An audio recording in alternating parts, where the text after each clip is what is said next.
अशुरा यानी मुहर्रम महीने का 10वां दिन होता है और इसी दिन सिया मुस्लिम समाज के कई सारे लोग अपनी ही पीठ और छाती को हथियार से घायल करते हैं। मगर वही सिया कम्युनिटी के भाई सुन्नी मुसलमान जो खुद को इस तरह से चोट पहुंचाना हराम समझते हैं। एक ही मजहब की दो शाखाएं मगर विचारों में इतना अंतर क्यों सिया मुस्लिम्स अशुरा में अपने आप को इतनी बुरी तरह से घायल करते हैं और वही क्यों सुन्नी मुस्लिम्स इससे परहेज करते हैं? क्या है इसके पीछे की असल वजह? फ्रेंड्स, इन सारे सवालों के जवाब जानने के लिए हमें सबसे पहले ये जानना होगा कि सिया और सुन्नी इनमें एक मेन डिफरेंस क्या है। तो ज्यादा हिस्ट्री में ना जाते हुए एक सिंपल से डायग्राम के जरिए मैं आपको ये समझाने की कोशिश करूंगा।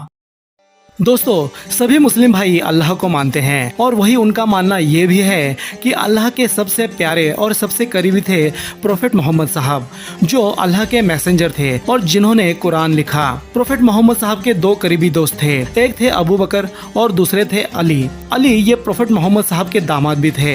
अली के दो बेटे थे, हसन और हुसैन, जो प्रोफेट मोहम्मद साहब के नवासे भी थे और इन्हीं के नाम पर आज मुहर्रम मनाया जाता है। अब यहाँ पर प्रोफेट मोहम्मद साहब के गुजर जाने के बाद दो विचारधाराएं बनी। तो जो लोग अबू बकर साहब का अनुसरण करते थे उन्हें सुन्नी के रूप में जाना जाने लगा और जो लोग अली का अनुसरण करने लगे उन्हें सिया के रूप में जाना जाने लगा।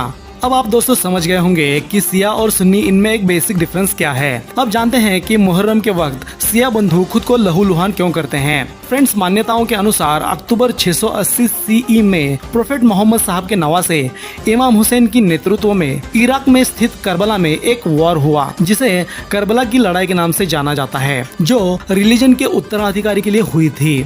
आज अशुरा यानी मुहर्रम के 10वें दिन सिया मुसलमान कोई त्योहार नहीं मनाते। दरअसल इसी दिन सिया मुस्लिम शोक मनाते हैं इमाम हुसैन की मौत का, क्योंकि इसी दिन इमाम हुसैन और उनके परिवार को करबला की जंग में भयानक तरीके से कत्लेआम कर दिया गया था। इस दिन पर हर सिया मुसलमान शोक मनाता है, लेकिन कुछ लोग खुद के पीठ और छाती पर अपने ही हाथों से जोर जोर से पीटते हैं।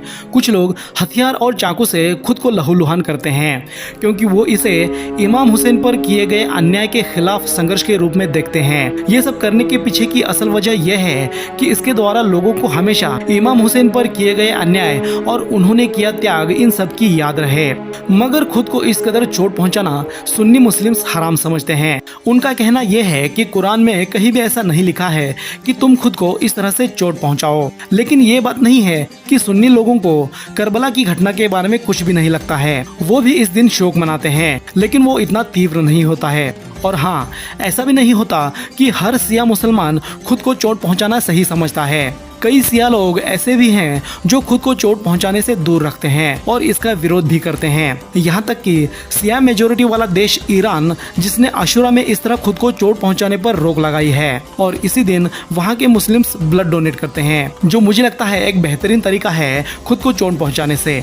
फ्रेंड्स, आपको क्या लगता है इसके बारे में कमेंट सेक्शन में जरूर बताएं। इस वीडियो का उद्देश्य किसी भी रिलीजन की भावना को ठेस पहुंचाना बिल्कुल भी नहीं है, बल्कि उद्देश्य सिर्फ इतना है कि कुछ नॉलेज आप तक पहुंचाया जाए। अगर इस वीडियो में मुझसे कुछ रह गया है तो वो भी कमेंट सेक्शन में जरूर बताएं। तब तक अपना ख्याल रखें, मिलते हैं बस अगले ही वीडियो में।